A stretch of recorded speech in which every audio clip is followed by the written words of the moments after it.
The air in Austin was a slap, thick and heavy, like breathing through a wet towel. It was Tuesday, pushing 100 degrees Celsius, and I hadn't worn that red wrap dress since we left Jersey back then. I thought I'd left half of myself in Newark. My old job. My old confidence. The version of me that didn't flinch at a bar tab. But the heat here didn't care about my baggage. It just pressed everything else against my skin. Cotton, regret, all of it. I slipped on the dress because it was the only thing that didn't cling like a second layer of sweat. The heels. A dumb impulse. I wanted to feel like someone again.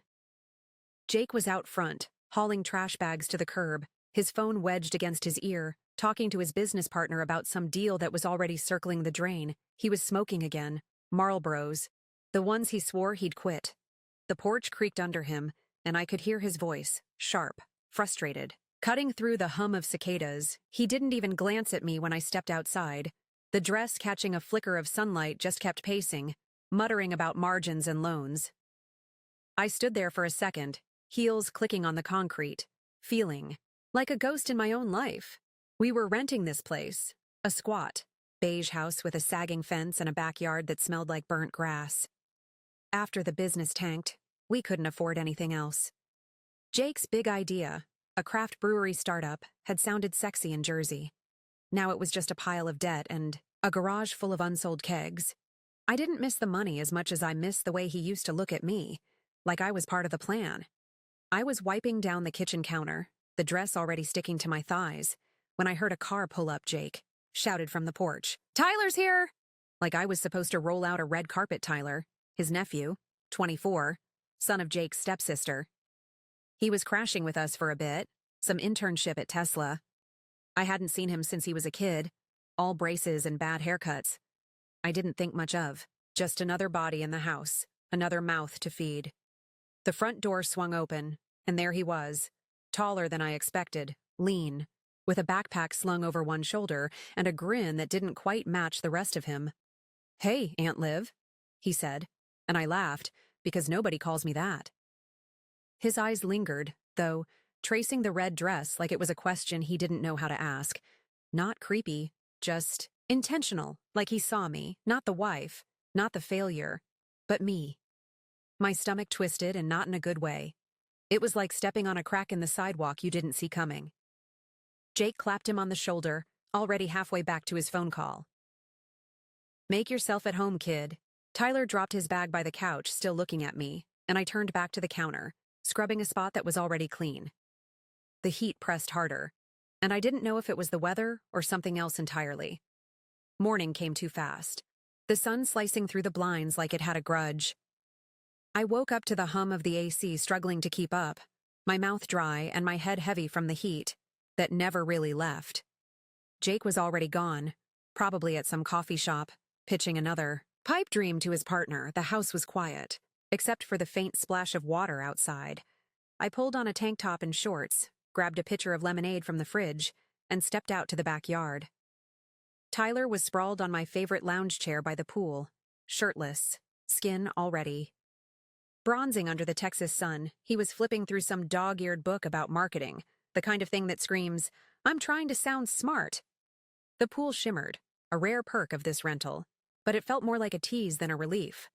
I set the lemonade on the table next to him, the glass sweating as much as I was.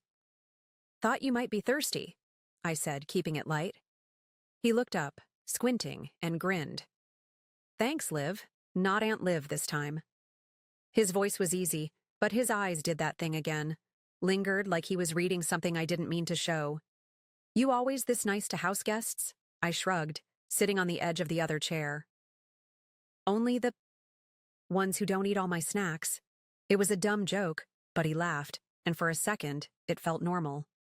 Then he leaned back, stretching, and said, "I remember you singing at those karaoke nights back in Jersey. You were good." I froze, my fingers tightening around the glass I'd picked up. "You were there?"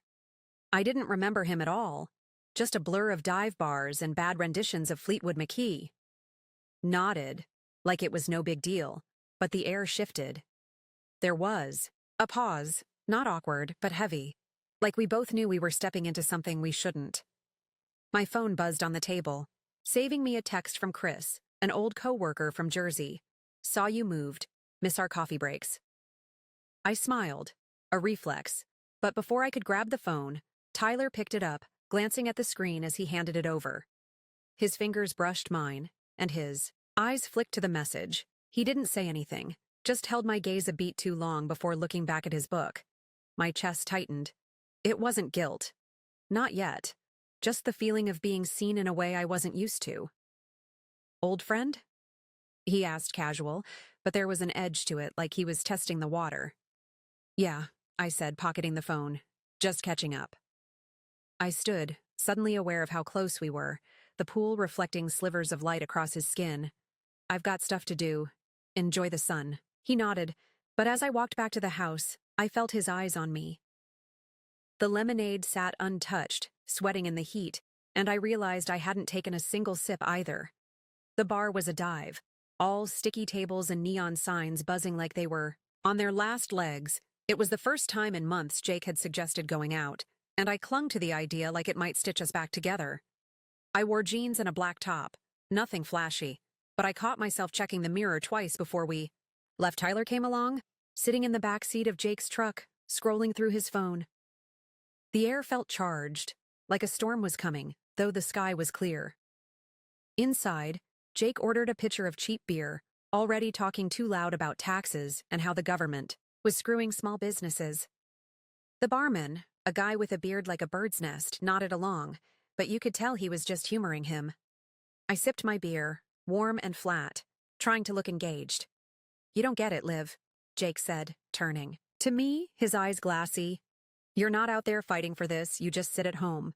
I flinched, the words landing harder than they should have. "I'm not the one blowing our savings on hops," I muttered. But he didn't hear, already back to arguing with the barman Tyler, across the table. Stayed quiet, nursing his drink. His eyes flicking between us. I wanted to disappear into the cracked vinyl booth. The ride home was worse.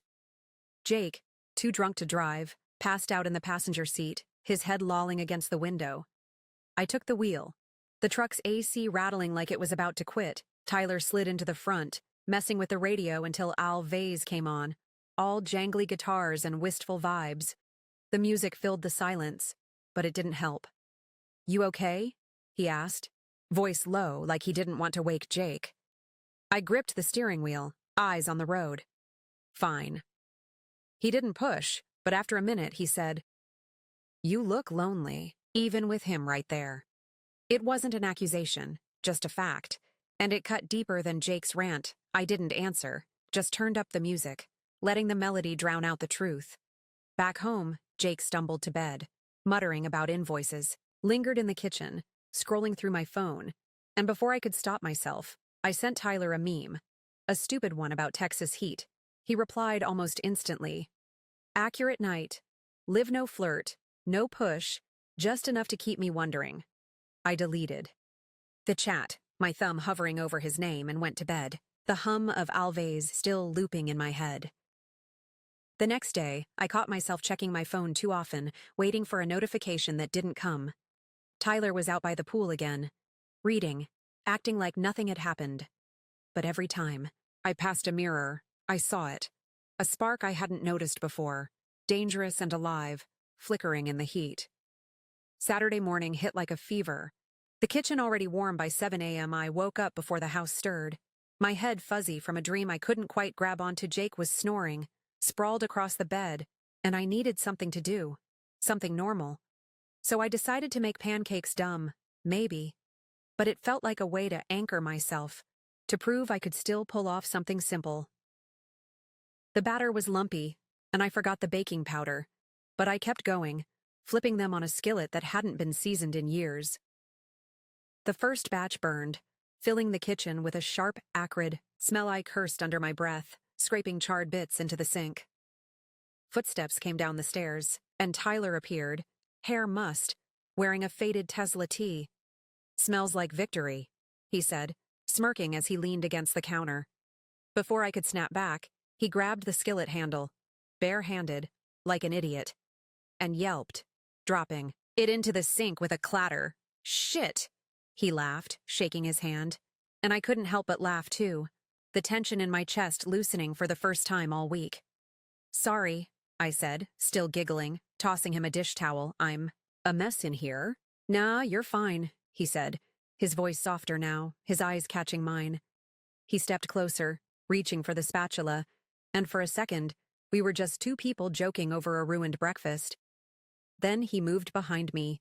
He reached around me to grab the skillet, and he hugged me, just a quick squeeze, his chin brushing my shoulder. It lasted maybe half a second too long, his warmth lingering against my back. My breath caught, and I froze, the spatula still in my hand. The front door creaked. Jake shuffled in, rubbing his eyes, still in yesterday's t-shirt. What's burning? He mumbled, oblivious. Tyler stepped back smoothly, grabbing a glass from the cabinet like nothing had happened. Liv's killing it with the pancakes, he said. All casual, pouring water. I forced a laugh, my hands shaking as I flipped another. Doomed pancake. Jake grunted, rummaging in the fridge, hope there's coffee. He didn't look at us, didn't notice the way my face felt too hot, or how Tyler's eyes flicked to me when he thought I wasn't looking. I turned back to the stove, heart pounding, and caught myself deleting my texts to Tyler later that day. Nothing incriminating, just memes, but enough to make me paranoid. I left my phone on the counter, and when Tyler passed by, handing me a dish, his gaze lingered on the screen. He didn't say a word, but the silence felt like a conversation we weren't having. The pancakes sat uneaten, cold and lumpy, and I realized I was already hiding things I hadn't even done. Jake left for San Antonio on Monday, a 2-day trip to sweet-talk some suppliers into extending credit. The house felt too big without him, the silence buzzing like a fridge that won't quit. I should have been relieved. Space to think, to clean, to figure out what the hell I was doing with my life. Instead, I drove to the corner store and bought a bottle of cheap Pinot Grigio, the kind that tastes like regret but gets the job done. I told myself it was just for a quiet night, but deep down, I knew better. Tyler came home late, his sneakers scuffing the hardwood as he kicked them off. His hair was damp, his gray t-shirt clinging to his shoulders like he'd been running in the humid dusk. Hey, he said, pausing in the doorway, his eyes scanning me, sitting at the kitchen table, wine glass in hand, still in my work-from-home leggings and a loose tee. Rough day? I shrugged, pouring a second glass and sliding it toward him. Just surviving? You want? He hesitated, then sat across from me, taking the glass but not drinking. We talked about nothing. Some TikTok trend he thought was dumb, a dog he'd seen. At the park, the kind of small talk that feels safe until it isn't. The wine loosened my edges, and I caught myself laughing too loud at his jokes, leaning closer than I meant to. The air shifted when he mentioned an ad campaign he was working on at Tesla, his voice lighting up in a way that made me jealous of his focus. You ever miss it? He asked, out of nowhere. Your old life, Jersey, the hustle. I swirled my glass, watching the wine catch the light. Sometimes, but it's not like I had it all figured out back there either. He nodded, his fingers tracing the rim of his untouched glass. You don't seem like you belong here. Live not like this. The words hung there, too raw, too close. I looked at him and he looked back, and the space between us felt like it was shrinking. I don't know who moved first. Maybe me, maybe him. But we shared a moment of brief, but meaningful, slow, and careful. Like we were both waiting for the other to pull back. It wasn't fireworks or some movie bullshit. It was just inevitable, like a breath you've been holding too long. He broke away first, his voice low. We shouldn't. Yeah, I said, my heart hammering. But I leaned in again, and he didn't stop me. The kiss deepened, and for a moment, I forgot the weight of everything. Jake, the failing business, the lies I hadn't told yet. The next morning, I sat at the kitchen table, still in my sleep shirt, coffee going cold. Jake called, his voice crackling through the phone.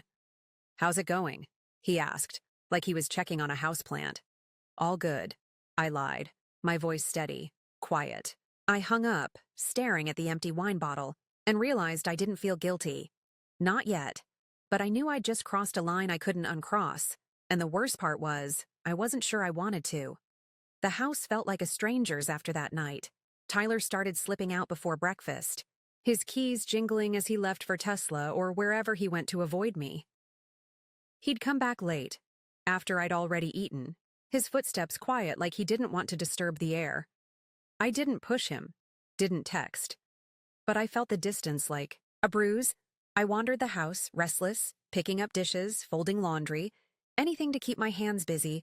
One afternoon, I pulled the red dress from the closet and put it on again, staring at myself in the bedroom mirror. The woman looking back wasn't just Jake's wife anymore.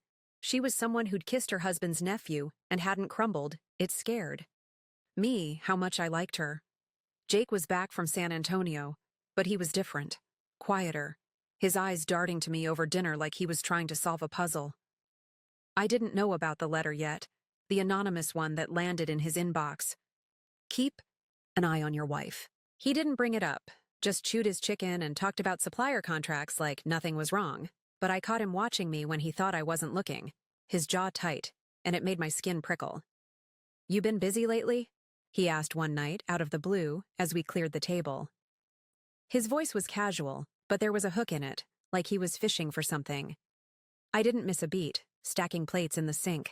Just the usual house stuff, you know. The lie came so easily, it startled me. I turned on the faucet, letting the water drown out the silence, and when I glanced back, he was still staring, like he could see the truth written on my face. But he didn't push, just grabbed a beer and went to the living room. Later, I caught myself smiling as I deleted another text from Tyler, a reply to a meme I'd sent, nothing flirty, just a dry, lol, you're weird. I didn't need to hide it, but I did anyway, my thumb moving like it had a mind of its own. The thrill wasn't just in the secret, it was in how good I was getting at it. Tyler noticed, of course. He was in the kitchen one morning, grabbing an apple, when I left my phone on the counter after wiping the screen clean. His eyes flicked to it, then to me, and for a second, I thought he'd say something, but he just bit into the apple and walked out, leaving me with the echo of his footsteps. I stood there, pulse racing, wondering if he was judging me or just waiting for me to break. The dress went back in the closet, but I kept catching my reflection, in windows, in the microwave door, and each time I saw her, the woman who lied without flinching, who carried a secret like a second skin. I didn't know if I was proud or terrified, but I couldn't stop looking. Jake's sister, Karen, invited us for a family dinner at her place, a sprawling house in Westlake with a view that screamed money. I didn't want to go, but Jake insisted, saying it'd be good to get out. So we piled into the truck, Tyler in the back seat, the tension between us thick as the August humidity. I wore a navy dress, modest but fitted, hoping it'd keep me invisible. It didn't. Karen's dining room was all polished wood and candles, the kind of place that makes you feel underdressed no matter what. Tyler sat across from me, next to a woman I didn't recognize at first. Marissa, his ex, all sharp cheekbones and glossy hair. She was there, Karen said, because she was practically family. Marissa laughed too loud, touching Tyler's arm like she was staking a claim. He barely reacted, his face a mask, but I felt my stomach twist, a stupid, childish jealousy I had no right to. Dinner dragged. Small talk about Karen's kids, Teslas. Stock. The drought Marissa kept leaning into Tyler, tossing her hair, telling stories about their college days. I gripped my fork, forcing a smile when Karen asked about our move. Jake, oblivious, rambled about his business, oblivious to the undercurrent. Then, Marissa excused herself to the bathroom, and I followed, needing air. In the hallway, she cornered me by the sink, her perfume sharp and expensive. So, you're the one, she said, her voice low, like we were sharing a secret. Tyler mentioned you didn't think you'd be his type. Her smile was all teeth, and my face burned, but I didn't bite. You're mistaken, I said, washing my hands, my voice steady despite the hammering in my chest. She laughed, a short, knowing sound, and left me staring at my reflection in the mirror, wondering what the hell Tyler had said. Back at the table, I avoided his eyes, but I felt them on me, heavy and unreadable. Later, after dessert, he found me in the guest room where I'd gone to check my phone. He shut the door, not locking it, but the click felt final. Marissa's full of shit, he said, his voice low. I didn't say anything about you. Not like that. Then why's she acting like she knows something? I snapped, my voice sharper than I meant. He stepped closer, close enough I could smell his cologne. I don't know. Liv, but this... He gestured between us. It's not right, you know it. His eyes were tired, not angry, and it hit me. He wasn't here to flirt or fight. He was here because we were both drowning in the same mess. We stood there, inches apart, not touching, but the air crackled with everything we weren't saying. It was the closest we'd been since the kiss. And the most honest, I realized then that I wasn't just a fling to him, but I wasn't his future either. Just a moment he'd leave behind. The thought stung more than Marissa's words, and when we went back to the dining room, I smiled through. The rest of the night, my heart a bruise I couldn't stop pressing. We were already running late. Jake couldn't find his belt. Then he spilled something on his shirt. Then he spent 10 full minutes fixing his hair like we were going to a job interview and not to his sister's backyard. Tyler sat in the passenger seat. I took the back. Jake insisted on driving, as if that gave him some control. No one spoke much. The air in the car was heavy, but not from heat. It was that quiet kind of dread you get before walking into a room where you don't know your place anymore. His sister's house was bigger than ours, cleaner. They had one of those solar-paneled patios, and a grill the size of a small car. Everyone hugged a little too tightly, complimented each other a little too loudly. The whole thing reeked of family politics. I poured myself a drink the second we got in, and then I saw her, Marissa, long legs, tiny denim shorts, the kind of laugh you hear before you see the person. She moved, like she knew who was watching, blonde hair lighter than I remembered. She waved at me, called out my name like we were old friends. I faked a smile and sipped my drink faster. Tyler saw her and froze for half a beat, just enough for me to catch it. She hugged him anyway, both arms around his neck, like she had every right. He barely responded, stayed close, touching his arm when she talked, whispering in his ear during the family photo. I stood 3 feet away and burned. Jake didn't notice. He was too busy showing off some financial app to his brother-in-law, acting like a man who had a plan again. I tried to join their conversation, but the second I opened my mouth, Jake cut across me like I wasn't even there. So I slipped inside, found the bathroom, locked the door, breathed, looked at myself in the mirror, lipstick a little smudged, hair starting to fall. I looked like someone who had gotten too close to a fire and was pretending it didn't hurt. Marissa knocked. "Hey, you in there?" I didn't answer. She didn't wait. She slipped in as I opened the door and closed it behind her. She leaned against the sink, arms crossed, watching me. "So, you and Tyler, huh?" I blinked. "What?" "Don't play dumb," she said, smiling but not kindly. "Talks about you more than you probably think. He's not subtle." I didn't respond. There was nothing to say that wouldn't give more than I wanted. She leaned in a little, just, "Be careful. He has a thing for women who think they're different." Then she left. I stood there for a long time. Not because I was shaken. No, because I was tired. Tired of pretending I had the upper hand in a game I didn't even understand the rules of. Later, after we got home and Jake collapsed onto the couch with a beer and the TV blaring too loud, Tyler knocked on my bedroom door. He didn't ask to come in. He just did. He didn't try to touch me. Didn't even sit down. "I don't know who's worse," he said quietly. "You for pretending this means nothing, or me for letting it mean too much." I looked at him, not like I had before, not like a lifeboat or a mistake or a maybe. Just a person, a confused, stubborn, scared person who somehow fit into this broken puzzle of mine. "We didn't do anything tonight," I said. He nodded. "That's not the point." And it wasn't. We sat in silence, the kind that feels like a choice, and when he left, I didn't stop him. I just stared at the ceiling and finally admitted it. I was never the story. I was a pause and his a parenthesis. It still hurt. Maybe. More than it should have. Jake had been in a foul mood all day, pacing around the house like the walls were closing in. He'd gotten a call that morning, something about an investor backing out, a shipment delayed, a signature that never came through. Whatever it was, it turned his face into stone and his voice into a weapon. He didn't yell. Not exactly. Jake never yelled. He just started talking like everything around him was a problem to solve, and somehow I was part of the mess. I sat at the kitchen table while he explained things I didn't understand, about cash flow and risk margins, nodding in the right places, pretending I was still the woman who used to stay up all night helping him build a pitch deck in PowerPoint, back when the stakes were just theoretical. He rubbed his temples like he'd been carrying the weight of the whole city on his shoulders, and I reached out, instinctively, to touch his wrist, just enough to say I'm here, even if I didn't know what that meant anymore.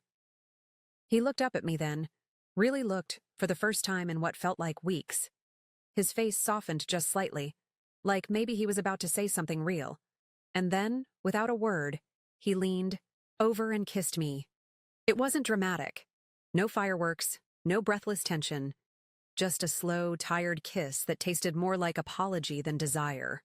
And the worst part? I couldn't do it.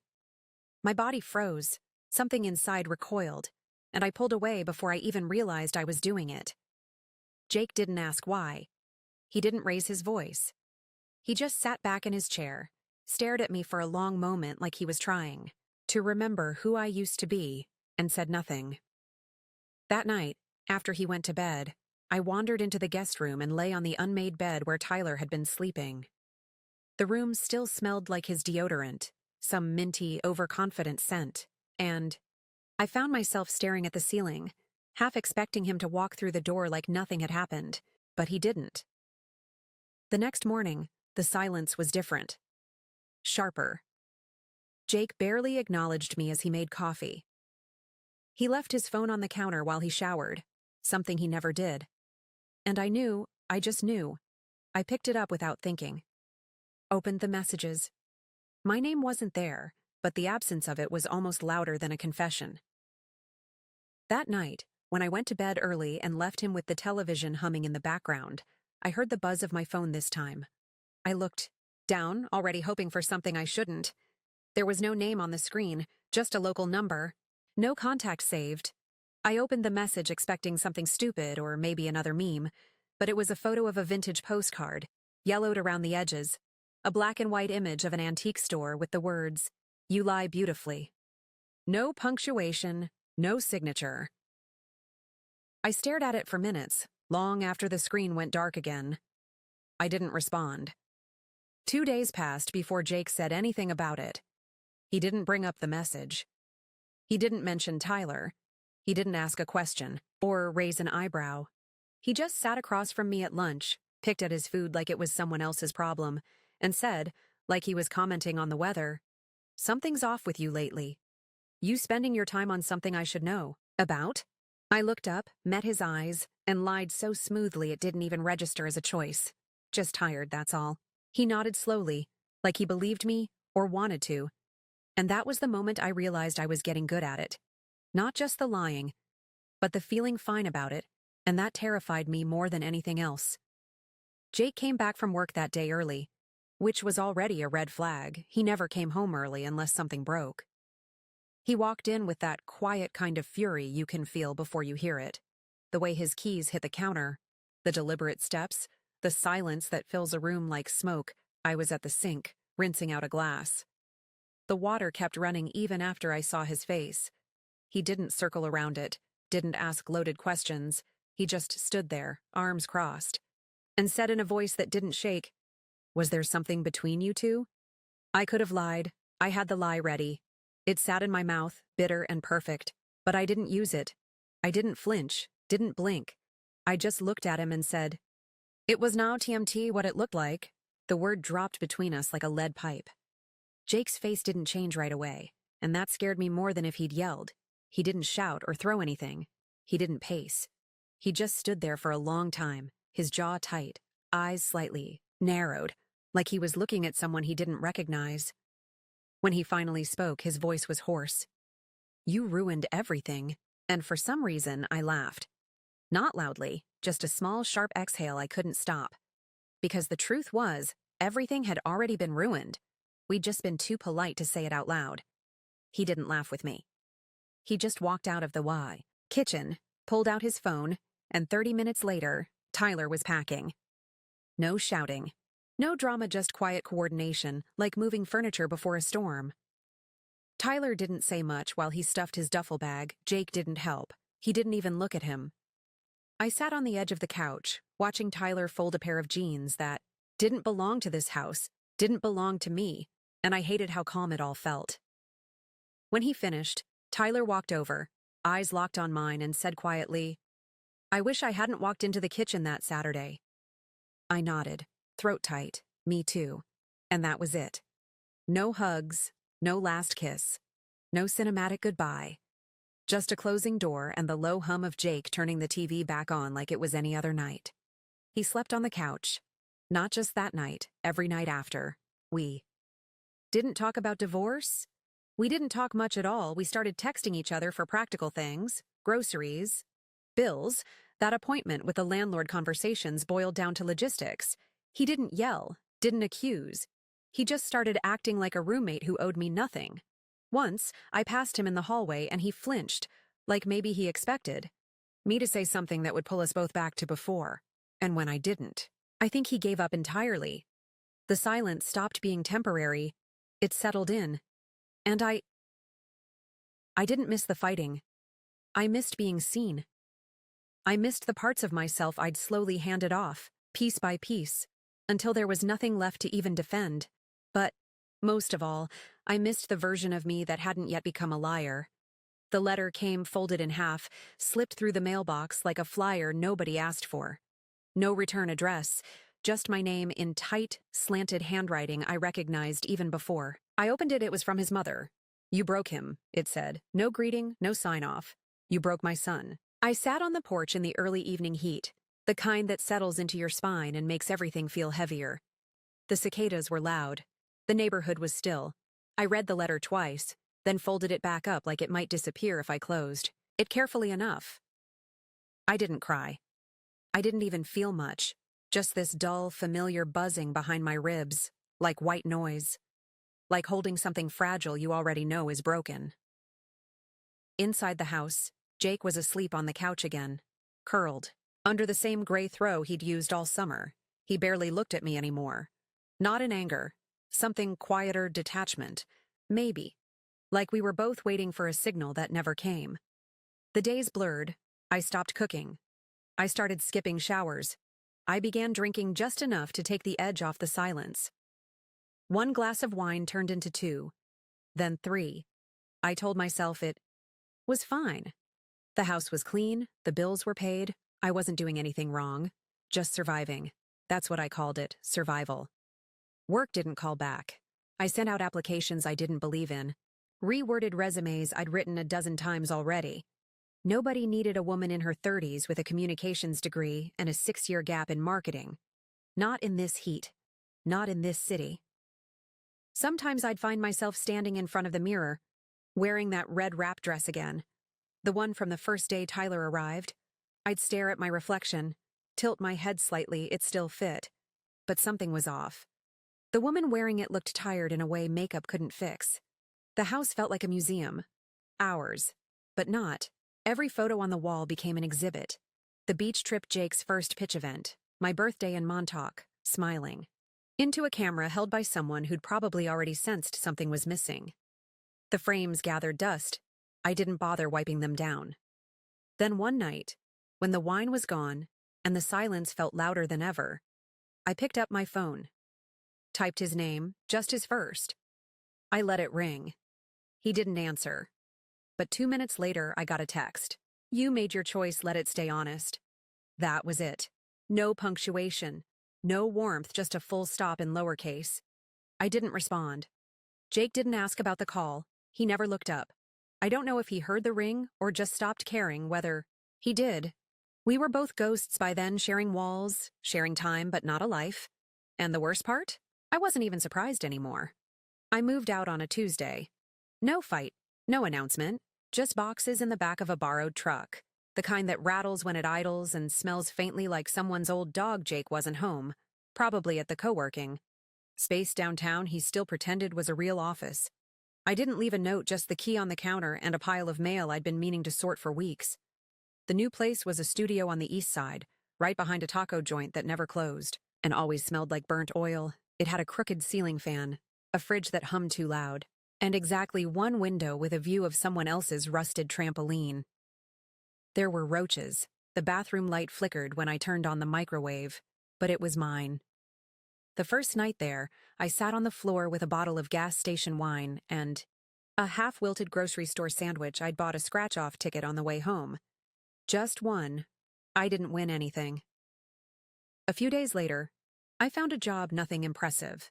Just a part-time spot at a vintage clothing store where the owner smoked inside and listened to Bowie on repeat. I sorted through old skirts and suede jackets, tagged things that smelled like someone's attic customers, came and went, mostly college kids and middle-aged women looking for something that felt like a version of themselves they hadn't worn in years.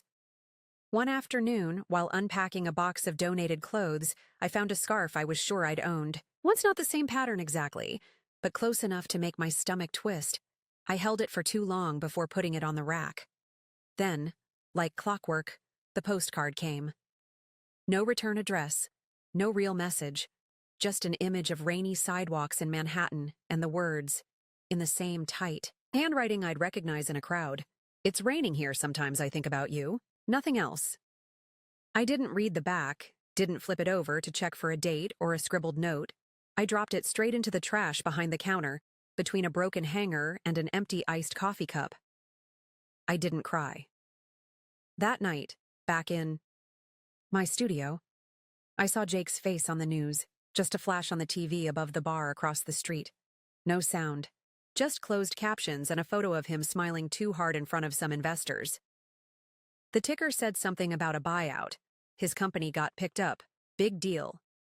Big money good for him. He still wore a wedding ring, but it wasn't the same one.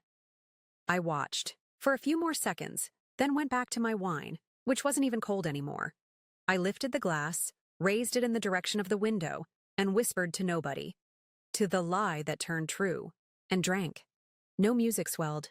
No answers came, just the fan buzzing and the sound of cars on the street below. And for the first time in months, I felt something close to quiet. Not peace, just quiet. Sometimes that's the most you get. Would you like a follow-up story about what happens next? Or is this where you'd like it to end?